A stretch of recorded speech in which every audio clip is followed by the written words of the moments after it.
ভাবুন তো, শেহজাদ কি সত্যি এবার তার হারিয়ে যাওয়া ভাইকে ফিরে পেতে যাচ্ছে, নাকি সামনে অপেক্ষা করছে আরও বড় কোনো রহস্য?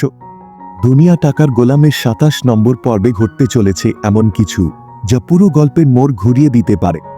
আগের পর্বে নকল গোলাম যখন শেহজাদ সেজে মন্ত্রীর ফাঁদে পা দিয়েছিল, তখন পরিস্থিতি আরও জটিল হয়ে যায়। কিন্তু এবার ঋতুর সামনে আসবে আসল চমক। শেহজাদকে দেখে প্রথমে অবাক হয়ে যাবে, এরপর সে নকল গোলামের হাত পরীক্ষা করবে। কিন্তু নকল গোলামের হাতে ঋতুর লেখা দেখতে না পেয়ে ঋতু আরও সন্দেহে পড়ে যাবে।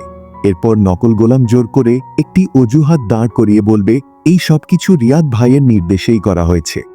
কিন্তু সবচেয়ে বড় প্রশ্ন হলো, শেহজাদ আর নকল গোলামকে একসাথে দেখে সবাই কি সত্যিটা বুঝতে পারবে?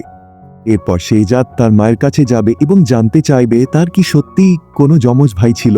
তখন তার মা জানাবে হ্যাঁ ছিল, কিন্তু ছোটবেলায় তার ভাই হারিয়ে গিয়েছিল। তাহলে কি এতদিন পর শেহজাদের সেই হারিয়ে যাওয়া ভাইয়ের রহস্যই সামনে আসতে চলেছে? আর নকল গোলামের আসল পরিচয়ই বা কি? দুনিয়া টাকার গোলামের ২৭ নম্বর পর্বে মিলতে পারে এসব প্রশ্নের সবচেয়ে বড় উত্তর। পর্ব ২৭ প্রকাশের সময় হিসেবে জানানো হয়েছে 23 আগস্ট, রবিবার দুপুর ১২টা। তাই শেষ পর্যন্ত দেখতে থাকুন, কারণ এই পর্বে থাকতে পারে একের পর এক ধামাকা চমক।